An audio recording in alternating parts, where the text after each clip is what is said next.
Hi guys, welcome back to my YouTube channel. Today we will discuss another immigration program in Newfoundland and Labrador, and it's called Skilled Worker Stream. It's under Newfoundland and Labrador Provincial Nominee Program, and this program will help you to get PR. Before I start, I would kindly ask you to like this video, share and subscribe. Don't forget to press bell button because this will help you to get the notifications when I'm posting new videos. Additionally, follow me on Instagram stepup_Canada, and also here on YouTube under community tab you will get all the updates. Okay, so let's start.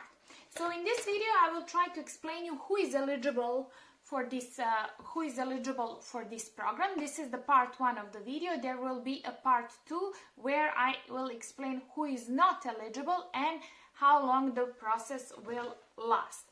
So first of all, who is this process for? So this is for international workers and those who have a skill set that is needed in Newfoundland and Labrador. For there, there is a shortage in market for this skill set. You have to have job offer, or if you are in the province, you have to have valid work permit. Your employer also has to demonstrate the need for your skill set. This is really important for you to understand. You need the job offer. So you cannot apply without the job offer. So first thing you have to do is to find an employer who wants to give you a job and then apply. So let's start from the eligibility requirements. You need a full-time job offer. We explain what is the full-time job offer. It's 1,560 hours per year. It's a little bit here different, it's different here than in the other programs. If you remember, I said that you need an indefinite contract, but here you don't need. When you are signing that contract, it has to be for at least the next 2 years with the possibility of extension. So this is the requirement from Canadian government, so you can get, permanent residency in Newfoundland and Labrador. Again, your wage has to be equal or greater than the minimum wage in that region of Newfoundland and Labrador. And also, I have to tell you, positions that are 12 months or less are not eligible. So your contract has to be for at least 2 years with the possibility of extension. It has to be clearly mentioned in that job offer or the contract you will sign. So number 2, you have to have qualifications, obviously skills or accreditation for this job. What does this mean? Lots of you are confused. So when you check your NOC, let's say I'm always giving an example of 2131, which is a civil engineer, you have to go, on the government page and go under employment requirements. It's not only valid that you have, work experience. You need to have a matching education. In this case, they're asking for a licensed. This is licensed profession. So sometimes you will need a license in that province in order to do that job. This is non-negotiable, okay? So if there are licensed jobs, you need to get the license in order to be eligible to do that job. So please check if your job occupation is licensed or it needs some trade certification. It's really important that you understand this part. The good thing here is that you are eligible if you are from 21 years old to 59.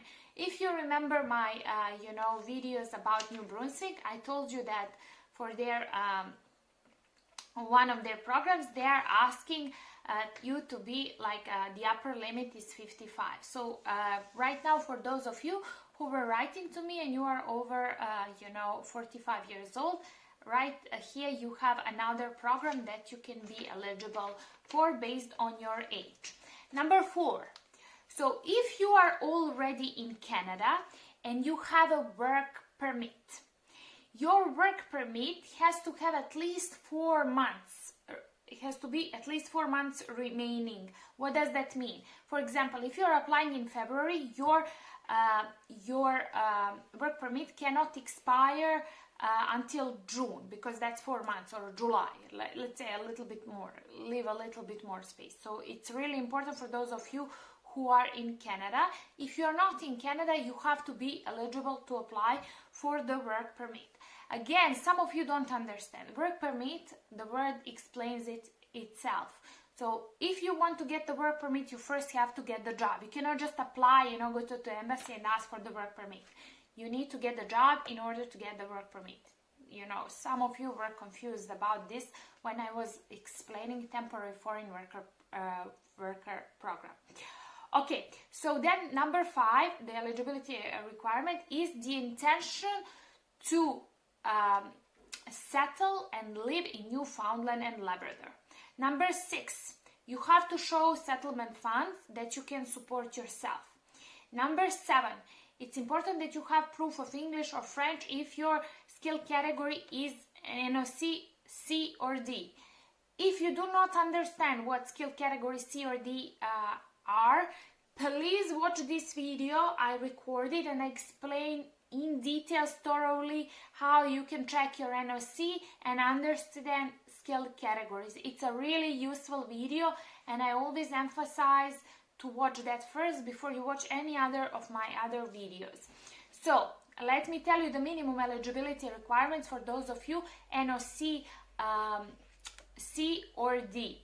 So I'm just saying for English, for the IELTS, because you know, as you know, I'm also preparing, you know, my clients for the IELTS General, which is the only acceptable test. So IELTS Academic is not acceptable. You have to do IELTS General. So you have to have IELTS General listening score of 4.5 minimum at reading 3.5, minimum at writing 4, and minimum at speaking 4. So these are not so bad. They are not asking a lot from you. Only original test results. You can only send original test results, and it is really important that those results are not older than 2 years. And number 8, if the applicant has an ownership stake in a business in which they are employed, his or her ownership cannot exceed 10%. So these were the eligibility requirements for this program, Skilled Worker Stream, under Newfoundland and Labrador Provincial Nominee Program. If you need help with the job search, please send your resume to englishconversations26@gmail.com. When you send your resume, I will reply with a long email where I will explain you whether you're eligible or not eligible for me to look for the job for you, okay? And I will explain you the services and fees. Again, if you're not sure what I'm doing, check this video about my services, and it will help you to see if I'm the right person for you. I want to thank you again for watching my videos and following my YouTube channel. Thank you. Bye.